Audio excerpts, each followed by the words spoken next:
Back here, first things first with Chris Broussard. Hey, Chris. What up, brother? What up, man? Good nice having you all week. Much appreciated. We brought some good weather here today. Yeah, all these NBA teams. It's lottery night. Everyone's bringing their good luck charm. What do?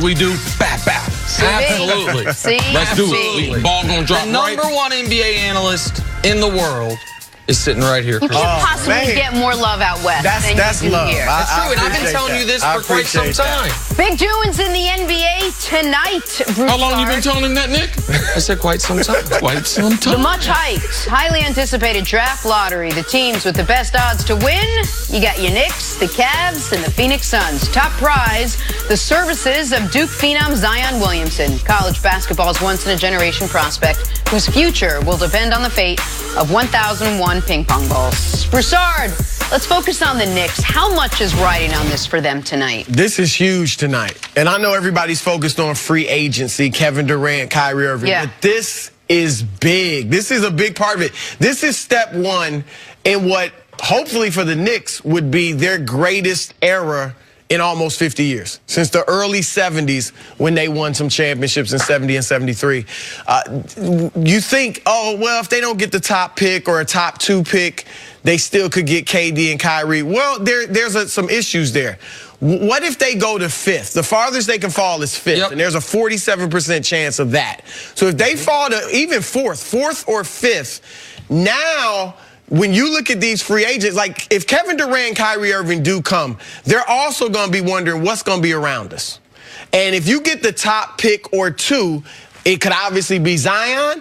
You could trade Zion if you get the number 1 pick for an Anthony Davis. You could trade the number 1 or number 2 pick for 2 or 3 other really good players to put around KD and Kyrie. Like, there's so much they could do. That's not even to mention the box office appeal of Zion, and he's obviously the biggest box office draft pick since LeBron James. So this is big. If they fall out of the top 3, then I think it's really going to be painful for them. And I think people need to understand the numbers. You said them, but you said them quickly. The Knicks have the best chance of landing the best pick. That's a 14% chance. They have a 48% chance, basically a 1 in 2 chance, of having the 5th pick. So everyone needs to understand, especially the way they flatten the odds, the way they've changed things, it's as good of a chance as any that the Knicks get the 5th pick as they get 1, 2, 3, or 4 combined. So people need to know that's how this lottery works. But I'm one of those people that feels the exact opposite of you. Because I am so confident that Kevin Durant is going there, this is not a lottery where it's like, man, whole franchise is relying on these ping pong balls. The Knicks are going to be fine no matter what. They're going to be in better position than they've been in since 1985, no matter what. Or you could argue in the early 90s if you thought they could beat those Chicago Bulls teams with Ewing. But I said 85 because when they got Patrick Ewing, Kevin Durant is the key to all of this. And if Kevin Durant and Kyrie Irving, I've been hearing for the better part of a year, Kevin Durant very well may be the best player alive. If he plus Kyrie Irving are not enough to instantly make you a title contender, then he's not the best player alive. We saw the best player alive plus a Kyrie Irving that was not yet this level of Kyrie Irving. Those 2 guys be a title contender. With nothing around them. Well, they had Kevin Love around them in the regular season, to be fair, but Kevin Love, when they won their title, he's damn near unplayable against the Golden State Warriors and actually missed 2 games in that series because he had the concussion. So I think for the Knicks, this is a weird spot where if I thought Durant's decision was contingent on them getting Zion or Ja, then yeah, this would be as bigger than the Ewing lottery because you're getting 2 superstars. But I think Durant's going there either way. So I think Zion would just be, to use a cliche, icing on the cake for the New York Knicks, not the key part of it. Yeah, I don't believe it'll be icing on the cake because if you look at free agency, you say Kevin Durant's going to go where he wants to. So Kevin Durant makes them a contender. But if they get Kevin Durant and that number 1 pick, That makes them a championship contender because now it opens the door for, people would argue, people see Kawhi right now and they're like, yes, he's probably, him and Durant, number 1 and 2 free agents. But Zion holds the key to Anthony Davis. Right. So to me, do you think Anthony Davis is a little bit better than Kawhi as far as moving forward? So for me, those are the top 3 free agents. So now the Knicks, forget Kyrie, because they have Anthony Davis and KD. Man, that's a squad.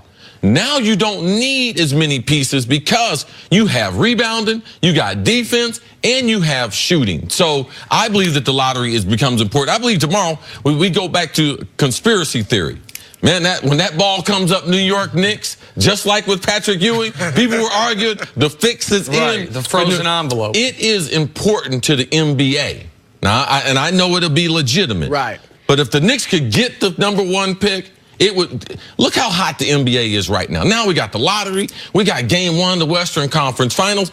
I can't remember a time in my adult life the NBA was more popular than it is right now. We're going to have millions and millions of people just to see who gets that lottery pick, and I believe the most anticipated lottery pick since LeBron. Well, go ahead. One quick thing. Kyrie, I do agree with you that I think Kevin Durant's coming to New York. I don't think he should come, and I don't know if he would come alone. So what if Kyrie wants to, whether stay in Boston, go elsewhere, go to the Lakers, whatever he does. If he doesn't come with Kevin Durant to New York, if you get the number 1 pick, you could trade it for Anthony Davis. Now KD doesn't have to come alone, and you still have cap room for other guys, because AD would be a trade. Listen, you still have cap room, or if you just hold it. I believe Zion's going to walk into the league as a near all-star. I'm as high on him as you can be. I think he's going to be 20 and 10 from the word go.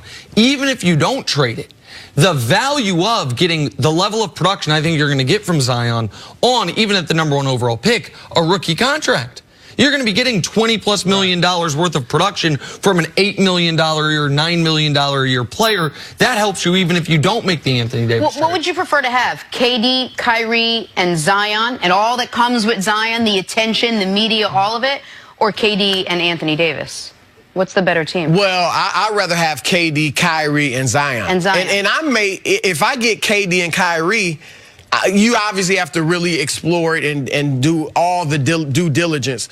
But I would lean, right now, I would be leaning toward keeping Zion, because I feel like that third, if you have KD and Kyrie, that third guy is going to have to be able to be effective without the ball in his hands. Yeah. And I know AD's not ball dominant, but he is used to being the number 1 Green on steroids. Right. That's what Zion can be. Let's do pick and roll. Zion sets the pick for KD or Kyrie. And if Kyrie and Zion are in the pick and roll, we're going to put KD in the corner. Yep. All right? Knockdown shooter. And then if I put KD, the way he's been running the Warriors offense before he got hurt, if I put him and Zion in the pick and roll, put Kyrie on the wing, then I can open up the lane. You talking about a bunch of dunks?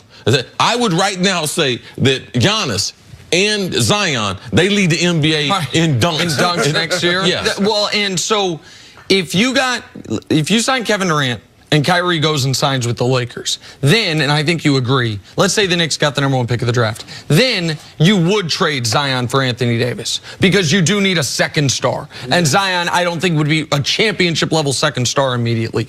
But I agree with you 100%.